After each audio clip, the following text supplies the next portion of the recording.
What's up, people? Welcome back to Invest with T-Claus. My name is Tevi, and this channel is dedicated to my investment journey, along with coverage on crypto, Tesla, Neo, Virgin Galactic, and ChargePoint. Come for the information and stay for the perspective. So before we get into the Neo news today, I have to highlight two major events that took place this week. First off, GM has now officially signed a partnership with Tesla to utilize their supercharger network. It's the same move Ford did a couple weeks back. It's a big part of why the Tesla stock momentum seems unstoppable at the moment.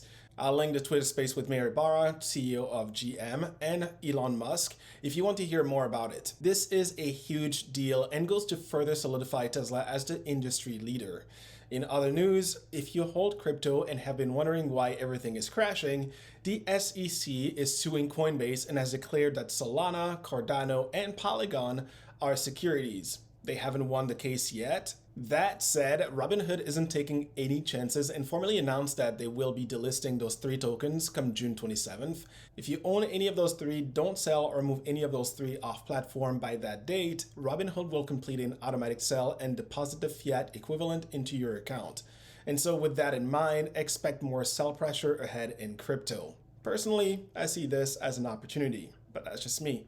Now, let's talk about Neo. The Q1 2023 earning results were released on Friday, and we basically get confirmation that Neo is indeed struggling at the moment, but it's not all downbeat. So in today's video, I'll briefly go over the main highlights from the earning call, then review the latest price targets, and I'll close with the answer to whether or not what I heard during the earning call is enough to turn me back into a buyer. So as always, this isn't to be taken as financial advice. I'm not a financial advisor.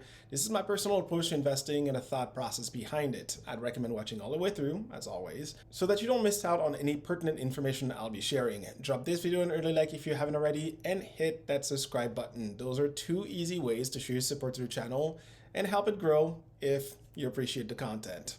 All right, let's get into it. Okay, so the Neo stock managed a 2.25% gain this week, but it was primarily lifted by the overall market. The stock initially popped post-earning call to $8.61 for a gain of nearly 14% before giving most of it back. So let's go over some of the quick numbers. Vehicle delivery came in at 31,041 total for Q1 2023, representing an increase of 20.5% on a year-over-year basis, but is a decrease of 22.5% on a quarter-over-quarter basis compared to Q4 2022. Vehicle sales came in just over $1.3 billion in Q1 2023, representing a decrease of 0.2% on a year-over-year basis and a decrease of 37.5% on a quarter-over-quarter basis. Vehicle margin were hit super hard, coming in at 5.1% in Q1, compared to 18.1% posted a year ago and 6.8% just last quarter. Gross profit and gross margin were also down on a year-over-year and quarter-over-quarter basis. The Ford guidance wasn't stellar either, right? So Neo guided to a delivery in the range of 23,000 to 25,000 vehicles, representing a decrease on a year-over-year basis and quarter-over-quarter basis.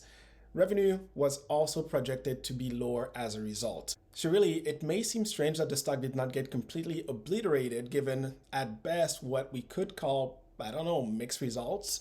The main reason that did not happen is as follows. Neo, despite everything, delivered better than expected results. Yeah, I know, but hear me out. Wall Street projected a loss of 39 cents. However, Neo's actual EPS or earning per share was a smaller loss of 36 cents. Neo still has $5.5 billion in their war chest, and when asked directly if they would need to raise more money by issuing more shares, they not only said no, but also reaffirmed that they were on pace to launch the ET5 wagon next week in Europe.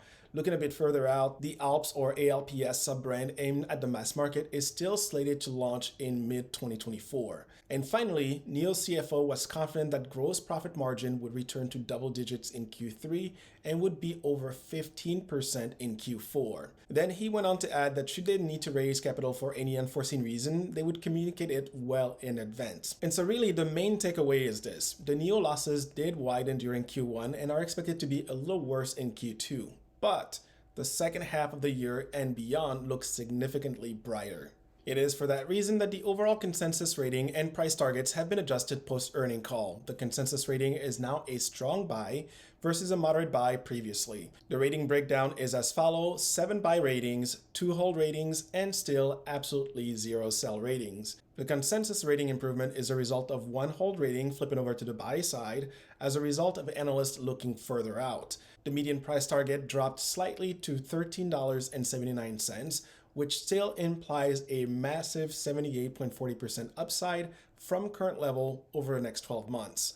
The top end of the price range dropped slightly to $23.30, and the low end is unchanged at $10. I made this point before, but it's worth calling out again. When, not if. When we do manage to hit the top end of the current projected range, that would represent a little over 300% gain from the current level. NIO's all-time high in the last bull run was over $50, right? For those of you who have been around, you remember this. The company's overall fundamentals are leaps and bounds above where they used to be, and so there is no reason for me to doubt that they will revisit double-digit prices in the not-so-distant future. This then brings us to how I'm personally thinking about NIO. You already know that I'm not selling at the bottom. That would just not be smart. So the question is, should I buy more or should I continue to hold? With the earning call now behind us and a clearer picture on the outlook for NIO as a company, I would say I'm just about at the point now where I'm likely to start buying again.